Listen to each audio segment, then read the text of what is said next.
తాకట్లో ఉన్న మీ బంగారాన్ని విడిపించి ఆ రోజు ఆన్లైన్ రేటుకి కొంటాం. Sharma gold company. నమస్కారం, వెల్కమ్ టు సుమన్ టీవీ. నేను గీతాంజలి. సెప్టెంబర్ 7వ తారీఖున చంద్రగ్రహణం ఏర్పడబోతోంది. ఈ గ్రహణ ప్రభావం ద్వాదశ రాశుల వారిపైన బాగా ఉంటుందని చెప్తారు. అయితే మరీ ముఖ్యంగా కొన్ని రాశులు, అంటే ఒక 4 రాశుల వారికి అసలు బాలేదు అని చెప్తున్నారు. అంటే ఈ గ్రహణ ప్రభావం వారిపైన ఖచ్చితంగా ఉంటుంది. వారు కొన్ని హోమాలు కావచ్చు, కొన్ని పూజలు చేసుకుంటే మంచిది అని అంటారు. అవి ఎటువంటి హోమాలు, అసలు ఆ 4 రాశుల వారు ఎవరు, ఎలాంటి ప్రభావం వాళ్ళు ఎదుర్కొంటారు తెలుసుకుందాం. వివరించేందుకు ప్రస్తుతం మనతో పాటు ఉన్నారు ప్రముఖ జ్యోతిష్యులు, శ్రీచక్రపీఠం వ్యవస్థాపకులు బ్రహ్మశ్రీ ప్రదీప్ జోషి గురువు గారు. వారితో మాట్లాడదాం. గురుగారు నమస్కారం అండి. శ్రీమాత్రే నమః. అయితే ఖచ్చితంగా అందరూ ఎదురు చూసేది రాశుల గురించి. ఎందుకంటే మీరు చెప్పినప్పుడు చాలా మంది మా జీవితంలో ఇది జరిగాయని కామెంట్ రూపంలో కూడా చెప్తూ ఉంటారు. మరి ఈ గ్రహణం ఏ ఏ రాశుల వారిపైన ఎలాంటి ప్రభావం చూపిస్తుందండి? ఈ చంద్రగ్రహణము ప్రధానంగా సెప్టెంబర్ 7వ తారీఖు పౌర్ణమి, భాద్రపద పౌర్ణమి రాత్రి, అంటే మన భారతీయ కాలమాన ప్రకారం రాత్రి 9:23 ప్రారంభమవుతుంది. దానికి 23 నిమిషాలకు ప్రారంభమై ఆల్మోస్ట్ మధ్యరాత్రి 2 గంటలకి గ్రహణ విమోచనం అనేది ఉంటుంది. 11:40 నుంచి ఒక 5-10 నిమిషాల వరకు ఉన్మీలన కాలం, మధ్యకాలం. ఇది లాంగెస్ట్ చంద్రగ్రహణం, 3.5 గంటలు ఉండేటువంటి చంద్రగ్రహణం. అందులోపల పూర్ణ ఉన్మీలన కాలం వచ్చేసి ఈసారి 8 నిమిషాల వరకు ఉన్మీలన కాలం ఉంది. అంత సమయం అయితే చాలా అరుదు, ఎక్కువగా ఉంటుంది. సో ఉన్మీలన కాలం ఎక్కువగా ఉంది కాబట్టి ఇది చాలా పెద్ద చంద్రగ్రహణం. దీన్ని సద్వినియోగం చేసుకోవాలి. ఈ గ్రహణములో ఎవరైతే గనక జపము, తపము, ధ్యానము, హోమము ఎవరైతే చేసుకుంటారో వాళ్ళ జీవితములో అసలు తొలగిపోలేనటువంటి కర్మఫలము లత్త ఏదైతుందో అది మొత్తం పోతుంది. ఉదాహరణకి మనము పనస పండు తిందామని చెప్పి పనస ఒలుస్తాం. పనస ఒలిచేటప్పుడు ఏం చేస్తాం? నూనె పెట్టుకుని ఒలుస్తాం. నువ్వు నూనె పెట్టుకోకుండా పనస ఒలిచావనుకో ఆ గమ్ అట్లాగే ఉంటుంది. అట్లాగే మన జీవితంలో మనం సుఖపడదాము, మంచి చేద్దాం అనుకొని మనం అన్నం తిందామని మనం పనులు చేసుకుంటాం. కానీ ఆ కర్మ అనేటువంటి లత్త అంటుకుంటుంది. ఆ కర్మ అనే లత్త అంటుకుంటే ఏం చేయాలంటే నూనె పెట్టి దాన్ని ఇలా అని చెప్పి తర్వాత సబ్బు పెట్టి కడుక్కోవాలి. సో నూనె, సబ్బు అనేటివి మనకి ఎలిమెంట్స్ క్లీన్ చేసుకోవడానికి. ఇది ఆ జిగురు, దాన్ని ఏమంటారంటే లత్త అంటారు. కర్మ ఫలాన్ని కూడా ఏమంటారు అంటే లత్త అంటారు. అంటే చెడు కర్మ ఫలితాన్ని లత్త తొలగించుకోవాలి అని అంటే మన జీవితంలో ఒక మార్పు రావాలి. ఇక నా జీవితం ఇంతేనారా బాబు, ఇంకా మారదా అని అనుకునే వాళ్లకు గ్రహణము ఒక వరప్రదం. ఎందుకోసం అంటే ఆల్రెడీ చాలాసార్లు చెప్పాను, గ్రహణ సమయము దేవతలకి గడ్డు కాలము, రాక్షసులకి అనుకూల కాలం. ఆ సమయంలో మానవుడే దేవుడు అవుతాడు, దేవతలు మనుష్య స్వరూపులైపోతారు, దేవతలు శక్తి విహీనులు అవుతారు. ఆ సమయంలో గనక మనం దేవతలకు గనక హవిస్సు మూలకంగా శక్తిని మనం ఇవ్వగలిగితే ఆ 3.5 గంటలు, 1 నిమిషము ఈక్వల్ టు ద ఒక 1 మంత్ అనుకోండి. మీరు అక్కడ ఒక్కొక్క నిమిషం ఒక్కొక్క స్వాకారం ఇచ్చిన ఆ ఒక్క స్వాకారం మిమ్మల్ని ఒక 1 నెల రోజులు కాపాడుతుంది. సో మీరు 1000 స్వాకారాలు ఇస్తే 1000 నెలలు. సో నీ గ్రహణం నుంచి గ్రహణం వరకు నువ్వు లక్ టైం యూజ్ చేసుకునే చాలు, మళ్ళీ గ్రహణంలో మళ్ళీ ఇంకోసారి చేసుకో. సో నీకు ఒక 1 year ప్రొటెక్ట్ చేసినా చాలు, దేవత లక్ ఇచ్చినా చాలు. కానీ గ్రహణ అందుకోసమే మనం లలితా సహస్రనామంలో కూడా మనం ఏం చెప్తాం, ఆ ఉత్తర పీఠికలు వస్తుంది, సూర్యగ్రహే మహానద్యం, అంటే గ్రహణ సమయంలో కోటిలింగ ప్రతిష్టాంచాను, 1,000,000 లింగాల ప్రతిష్టాపన చేస్తే పుణ్యం వస్తుందని చెప్తారు. అట్లాగే గణపతి అథర్వశీర్షుని కూడా ఏం చెప్తారు, సూర్యగ్రహే మహానద్యాం ప్రతిమా సన్నిధౌవా జప్త్వా సిద్ధమంత్రో భవతి అని చెప్పేసి అంటారు. అంటే గ్రహణ సమయంలో మనం ఏదైనా ఒక శక్తిని మనం ఉపాసన చేస్తే ఆ శక్తి వల్ల మనం శక్తివంతులం అవుతాం. అది చాలా మందికి తెలియదు. ఇది ట్రెండ్ కూడా సెట్ చేసింది నేనే. ఇప్పటి వరకు ఎవ్వరు కూడా చంద్రగ్రహణం అప్పుడు, సూర్యగ్రహణం అప్పుడు యాగాలు చేసిన వాళ్ళు ఎవరూ లేరు. ఫస్ట్ టైం ట్రెండ్ సెట్ చేసింది నేనే. నా దగ్గర వచ్చి యాగాలు చేసిన వాళ్ళందరూ సూపర్ గా సెటిల్ అయిపోయారు. అందరు లైఫ్ మారిపోయింది. అసలు ఒక ఆవిడైతే నేను ఇల్లే కట్టుకుంటానా లేదా అనేది ఒక డ్రీమ్ అనుకుంది, 3 ఇళ్ళు కట్టుకున్నాను. So every one is getting their fulfillment. వాళ్ళ లైఫ్ లో కావాల్సిన ఫుల్ఫిల్మెంట్స్ అన్ని అవుతున్నాయి. వాళ్ళు దానికి తగ్గట్టుగా ఆధ్యాత్మిక జ్ఞానంలో కూడా ఉంటున్నారు. సో ఈ గ్రహణం అనేటువంటిది ఏంటంటే ప్రధానంగా ఒక 4 రాశులకి కీడు. ఏ గ్రహణం అయినా సరే, ఎప్పుడు గ్రహణం వచ్చినా 4 రాశులకి కీడు ఉంటుంది, 4 రాశులకి రాజయోగం ఉంటుంది, 4 రాశులకి సామాన్యంగా ఉంటుంది. కాబట్టి 4 రాశులు కీడు ఉండేటువంటి 4 రాశుల వారు కానివ్వండి, రాజయోగం ఉండే 4 రాశుల వారు కానివ్వండి, గ్రహణం అప్పుడు అరిష్ట నివారణ తంత్రం చేసుకోవాలి. చేసుకుంటే వాళ్ళ అదృష్టవంతులు. మిగతా 4 రాష్ట్రాల వాళ్ళు సామాన్యమైనటువంటి వాళ్ళు ఇష్టం ఉంటే చేసుకోవచ్చు, లేకుంటే లేదు. వాళ్ళకి ఏంటంటే వాళ్ళు ఎక్స్క్లూడెడ్, వాళ్ళు నాట్ ఇంక్లూడెడ్. ఇంక్లూడెడ్ గా ఉండేటువంటి రాశులు 8 వస్తాయి. 4 కీడు వాళ్ళు తప్పకుండా చేయించుకోవాలి, mandatory, because to protect them self. 4 రాశులు. ఇంకో 4 రాశులు ఏదైతే ఉంటుందో టు గెయిన్ ద ఆపర్చునిటీ, అది ఆపర్చునిటీని గెయిన్ చేసుకోవడానికి. ఈ కీడు ఉన్నటువంటి వాళ్ళ ఆపర్చునిటీ గెయిన్ చేసుకోవడానికి ఉండదు. వాళ్ళు ఏంది ప్రొటెక్షన్ చేసుకోవడానికి కావాలి, ప్రొటెక్షన్. ఇంకోళ్ళు ఏంటంటే గెయిన్ చేసుకోవడానికి. సో ఒకళ్ళకి పూర్తిగా అదృష్ట సిద్ధి ఉంటుంది, నలుగురికి రక్షణ సిద్ధి ఉంటుంది. మిగతా 4 రాష్ట్రాలకి ఏంటంటే వాళ్ళు రక్షణ పొందొచ్చు, అదృష్టము పొందొచ్చు, రెండిటికి వాళ్ళు అర్హులే. మరి ఎవరు వారు? సో అందులోపల ప్రధానంగా ఈ యొక్క గ్రహణము కుంభరాశిలో ఏర్పడుతుంది కాబట్టి చంద్రగ్రహణము, కుంభరాశి వారు అందులోపల ప్రధానంగా ధనిష్ఠా నక్షత్రానికి సంబంధించి 3, 4, అదే విధంగా శతభిషము యొక్క 4 పాదాలు, పూర్వభాద్రపద నక్షత్రం యొక్క 3 పాదాలు, ఈ వీటికి సంబంధించినటువంటి వారు ఈ గ్రహణ సమయములో గ్రహణము చూడకూడదు. వీళ్ళు అస్సలు గ్రహణం చూడకూడదు. ఊరికే టీవీలో చూస్తాను, డైరెక్ట్ చూస్తే ఏమవుతుందో అంటున్నారు కదా, టీవీలో చూస్తాను, ఇదేది పెట్టుకోవద్దు. వీళ్ళు గ్రహణం చూడకూడదు. చూస్తే వీళ్ళకి అరిష్టం, మంచిది కాదు. ప్రధానంగా ఈ శతభిష పూర్వభాద్రపద నక్షత్ర జాతకుల మీదనే ఈ గ్రహణం ఏర్పడుతుంది కాబట్టి వాళ్ళు తప్పకుండా పరిహార పూజలు చేయించుకోవాలి, గ్రహణ స్నానం చేయాలి, ఉపవాస దీక్షలు ఉండాలి, అన్ని పద్ధతులు పాటించాలి. ఇది వయసు బాగా ఉండి ఆరోగ్యంగా ఉంటే. ఆరోగ్యంగా లేకపోతే దాన్ని నేనేం చేయలేను. కాకపోతే సిద్ధి చేయాలి, ఉపాసన చేయాలి. ఆ ఉపాసన చేయటం వల్ల వాళ్ళకి శరీరంలో ఉన్న రుగ్మతలు పోతాయి, యోగ సిద్ధి కలుగుతుంది. రెండవది ఏంటి, మనం ఎప్పుడైనా సరే గ్రహణం ఎప్పుడైతే సంభవిస్తుందో ఆ గ్రహణము ఏ రాశి వారికి ఏ ప్లేస్ లో వస్తుందని చూడాలి. నా రాశి నుంచి గ్రహణం ఏ స్థానంలో వస్తుంది అనేదాన్ని చూడాలి. మీన రాశి వారికి గ్రహణం ఏ స్థానంలో జరుగుతుంది అంటే 12వ స్థానంలో జరుగుతుంది. సో గ్రహణము మీన రాశి వారికి 12వ స్థానంలో జరుగుతుంది కాబట్టి మీన రాశి వారికి ఇది అరిష్టము. ఈ మీన రాశి వారి పరిస్థితి ఏమిటంటే గనక ఇది రొట్టె పెనం మీద నుంచి పొయ్యిలో పడ్డట్టు ఉంటుంది. ఎందుకోసం అంటే ఆల్రెడీ ఏలినాటి శని ఉంది. ఏలినాటి శని ఉండి వాళ్ళకి 12వ స్థానములో రాహు ఉండి ఉన్నదంతా తినేస్తా ఉంటాడు, లాగేస్తా ఉంటాడు. ఏలినాటి శని నెత్తి మీద ఉండి కోపం తెప్పిస్తాడు, క్రోధం తెప్పిస్తాడు. అస్సలు వాళ్ళు ఒక లెక్కలో ఉండరు అనమాట, ఇరిటేషన్ లో ఉంటారు. దానికి తోడు ఇప్పుడు ఒకటి గ్రహణం, పుండు మీద కారం జల్లినట్టు ఈ గ్రహణ బాధ. దీనితో ఏంటంటే డబ్బులు మొత్తం నష్టపోతారు, ఉన్న వస్తువులు పోతాయి. సో ఖర్చులు ఎక్కువైపోతాయి, అప్పులు ఎక్కువైతాయి. కాబట్టి మీనరాశి వారికి ఇది కొంచెం గ్రహణ సమయం మంచిది కాదు. కాబట్టి మీరు కూడా ఈ యొక్క యాగం అరిష్ట నివారణ యాగం చేయించుకుంటే మంచిది. ఎవరెవరికి కుంభరాశికి ఒకటి ఏంటంటే ఆరోగ్య నష్టము, మానసిక దౌర్బల్యము, ఇవి జరిగే అవకాశం ఉంటుంది. మీనరాశి వారికి ఖర్చులు విపరీతంగా పెరుగుతాయి, దూర ప్రయాణాలు తిరగవలసి వస్తుంది, అనవసర ప్రయాణాలు ఉంటాయి. సో కుంభరాశి, మీనరాశి ఈ 2 రాశులకి మంచిది కాదు. ఇంకా ఏ రాశుల వారికి గడ్డు కాలం ఈ గ్రహణం వల్ల గురువు గారు? ఇప్పుడు జన్మస్థానం అయిపోయింది, ద్వాదశ స్థానం అయిపోయింది. మనం కొంచెం అటు నుంచి వస్తే అష్టమ స్థానం. తమ రాశి నుంచి అష్టమ స్థానములో గనక గ్రహణం ఏర్పడితే ఆయుర్భంగము, ఆరోగ్య నష్టము, ఆయుర్భంగము. అదే విధంగా మనకి ప్రతిష్టాభంగం కూడా ఉంటుంది.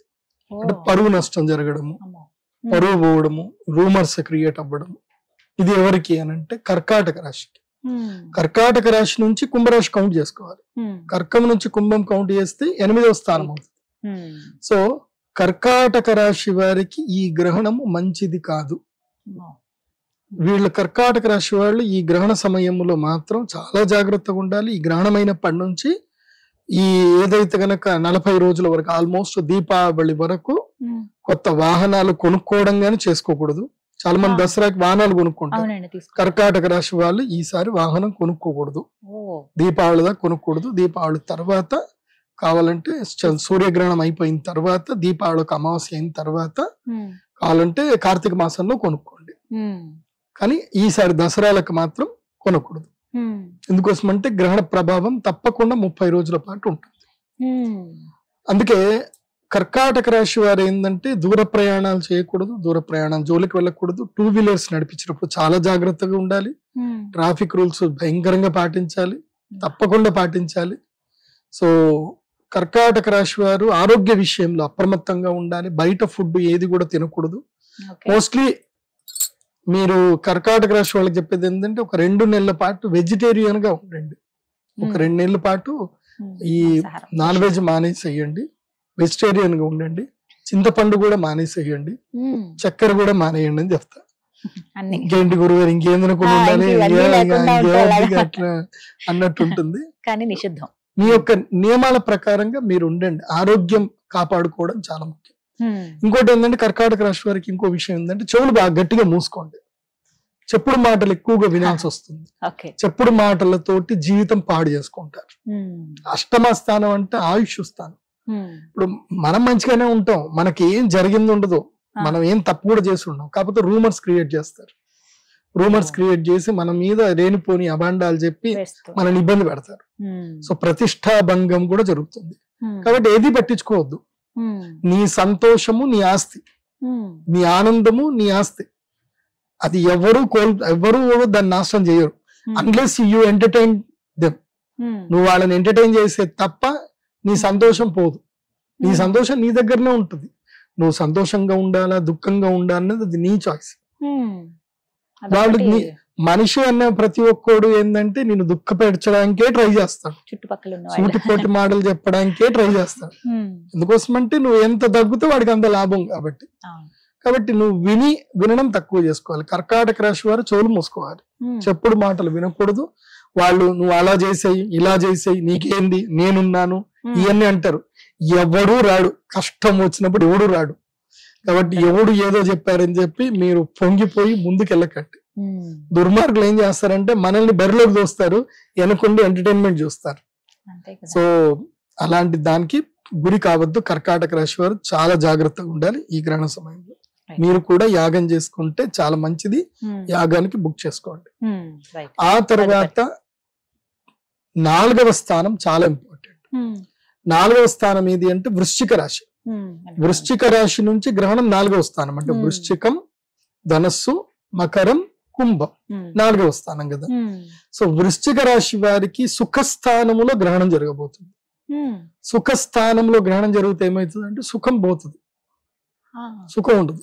అంటే ఇల్లు అమ్ముకోవాల్సిన పరిస్థితులు వస్తాయి. ఆ 30 రోజులు చాలు. గ్రహణ ప్రభావం కనుక గట్టిగా పడింది అనుకోండి, ఆ 30 రోజుల్లో ఏదో ఒకటి జరుగుతుంది. ఆ ఇల్లు తాకట్టు పెట్టడమో, అప్పు తీసుకోవడమో, ఏదో వ్యాపారం పెట్టడమో, ఆ ఉన్న వ్యాపారం అంతా పోయి ఇల్లు ఆక్షన్లకు వెళ్ళిపోవడం ఇట్లా జరుగుతుంది. సో ఈ 30 రోజులు తాకట్టు పెట్టడం, బంగారం తాకట్టు పెట్టకూడదు, అప్పు తీసుకోకూడదు, ఇల్లు తాకట్టు పెట్టకూడదు. ఈ 30 రోజులు ఫినాన్షియల్ డీల్ చేయకూడదు. ఏ ఫినాన్షియల్ డీల్ చేసినా అంతే. అండ్ 4వ స్థానానికి ఒకటి ఏంటంటే గృహము, వాహనము, మాత, సౌఖ్యం ఇవన్నీ వస్తాయి. సో తల్లిగారి పట్ల ఆరోగ్యం చాలా జాగ్రత్తగా చూసుకోవాలి. మీ అమ్మగారి ఆరోగ్యం పట్ల అప్రమత్తంగా ఉండాలి. బాత్రూమ్లు సరిగ్గా మీరే వెళ్ళి కడగండి. నేను ఎందుకు ఇంత ఓపెన్ చెప్తున్నా అంటే అనుభవపూర్వకంగా చెప్తున్నా. ఇప్పుడు మన ఇంట్లో ఆడవాళ్ళు అమ్మ ఎక్కడికి పోదు, అమ్మ ఇంట్లోనే ఉంటుంది, ఇంకేడిపోతుంది. అమ్మ ఇక్కడ ఇంట్లో ఉంటుంది. ఇంట్లో అమ్మ కష్టం వస్తే 2 చోట్లనే కష్టం వస్తుంది. ఒకటి ఏంటంటే ఇంట్లో ఎక్కడైనా జారి పడితే దెబ్బ తగులుతుంది, లేదంటే ఆ సిలిండర్ లో ఏవో ఒకటి జాగ్రత్త చూసుకుంటే చాలు. అమ్మతోటి కూరగాయలు కట్ చేయించకండి, మీరే కట్ చేయండి. సో అమ్మని మీరు జాగ్రత్త చూసుకునే ప్రదేశాలు ఇవి మాత్రమే. నాకెందుకు అమ్మ బాత్రూమ్లు కడుగుతుందా అనుకోకండి, మీరే వెళ్ళి బాత్రూమ్లు బాగా క్లీన్ చేయండి. ఎందుకోసం అంటే అక్కడనే పాచి పడుతుంది, వర్షాకాలము జారి అక్కడ పడితే దెబ్బలు తాకుతాయి.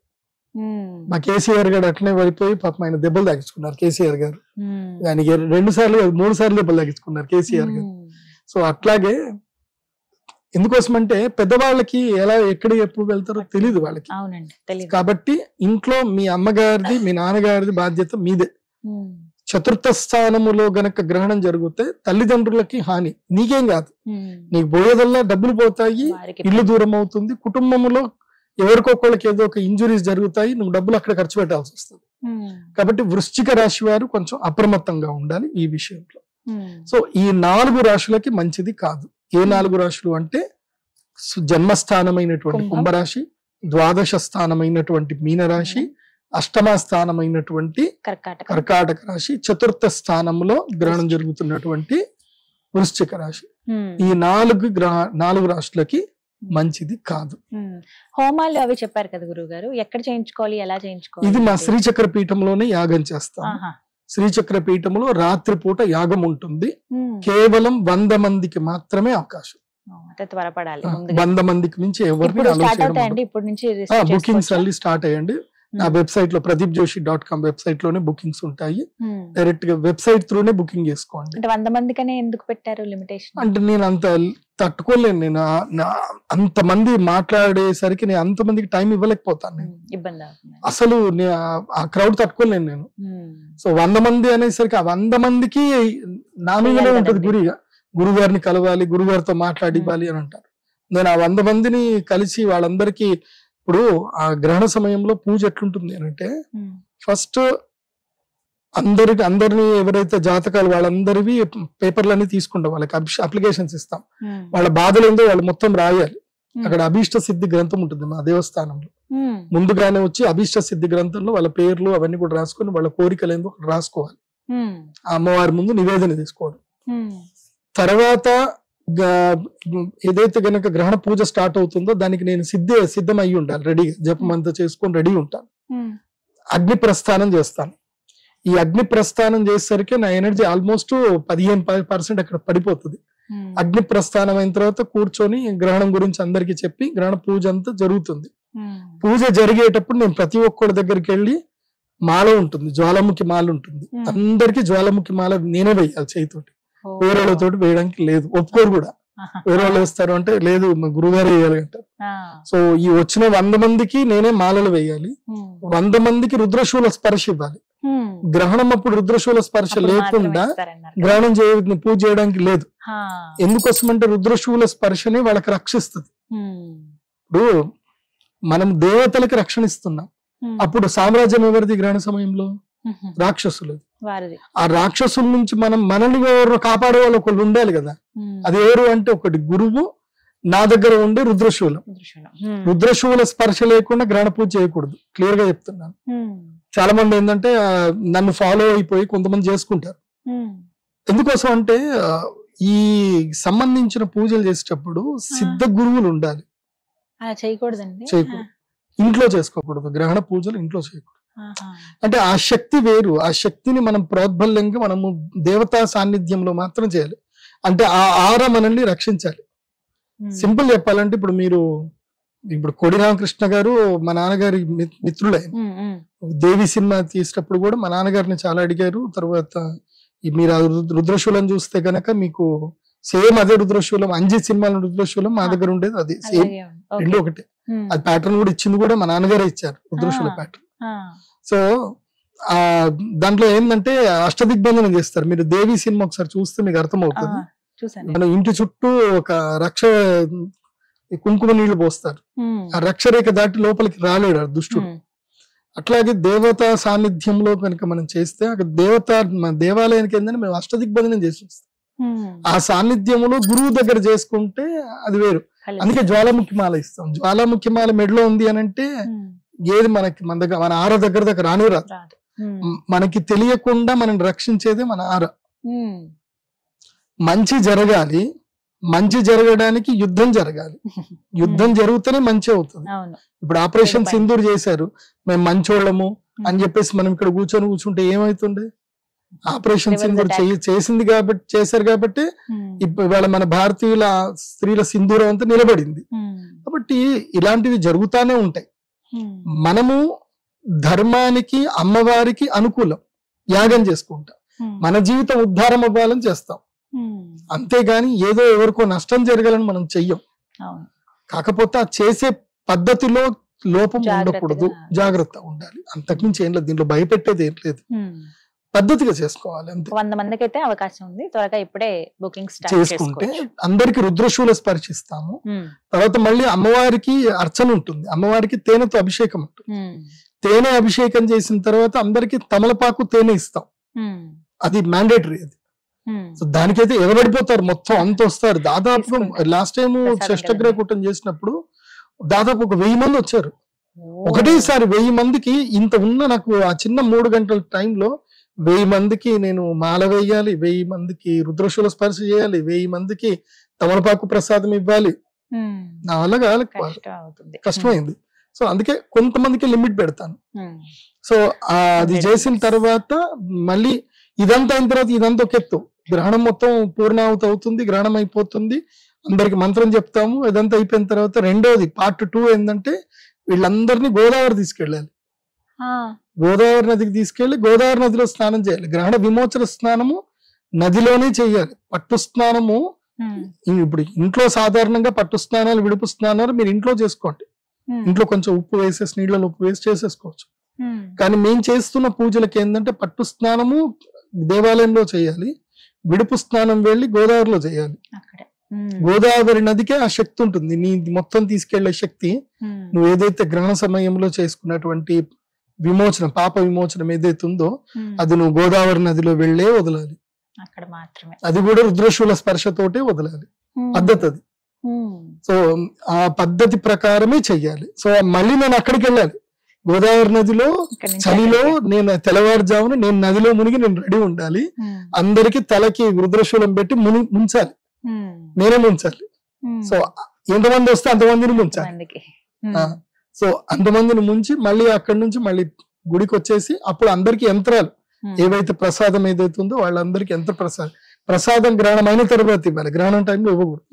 గ్రహణం మొత్తం అయిపోయిన తర్వాత నేను శుద్ధ స్నానం చేసిన తర్వాత మళ్ళీ జపం చేసుకున్నాక అప్పుడు నేను వాళ్ళందరికీ ప్రసాదం, యంత్ర ప్రసాదం ఇచ్చి అప్పుడు అందరికి టాటా బాయ్ బాయ్ చెప్పాలి. ఈ బాయ్ బాయ్ చెప్పే సమస్యల్లో గురుగారు నాకు ఆ సమస్య ఉందని మనిషికి ఒక్కళ్ళు 5 నిమిషాలు కూర్చుంటారు. 5 నిమిషాలు ఇంటూ 1000 మంది వేసుకోండి, 100 మంది వేసుకోండి, 500 నిమిషాలు. మళ్ళీ ఒక్కళ్ళు కూడా మరీ ఏదైనా చిన్నగా బ్రీఫ్ గా అయిపోతారంటే కాదు, మొదటి నుంచి స్టార్ట్ చేస్తారు. ఆ 5 నిమిషాల సమయంలో ఉన్న 10 నిమిషాలు మొత్తం చెప్పాలి. మాకు అది జరిగిందండి, ఇది జరిగిందండి. లేదు ఇప్పుడు నేను వినను అంటే బాగా అలుగుతారు, మళ్ళీ అదొక అలక. సో అందరి బాధలు వినాలి. అది విని విని విని విని ఒక ట్రోమా అయిపోతుంది తెలుసా. 3 రోజుల దాకా నేను లేవలేను ఇంకా. ఒక్కళ్ళ బాధ కాదు, చెప్పుకోవాలని ఉంటుంది కదండి. అది చెప్పాలి, ఇంకేం చేయాలి. అందుకే మొదలే బుక్ చేసుకోండి, ఫస్ట్ కమ్ ఫస్ట్ సర్వ్. ఈసారి టోకన్ సిస్టమ్ పెట్టాం. నంబర్ 1, 2, 3 అందరు రూల్ నెంబర్ పెట్టి పిలుస్తాం. ఇంకా అందరికి ఒక టోకన్ ఇచ్చేస్తాం, మెడలో టోకన్ వేసుకోవాలి, ఆ నంబర్ ప్రకారమే రావాలి. అది ఇలా ఒక పద్ధతి. మొత్తం మీద ఇలా హోమం అయితే చేయించుకోవాలి. చేయించుకోవాలి. ధన్యవాదాలు గురుగారు, నమస్కారం. శ్రీమాత్రే.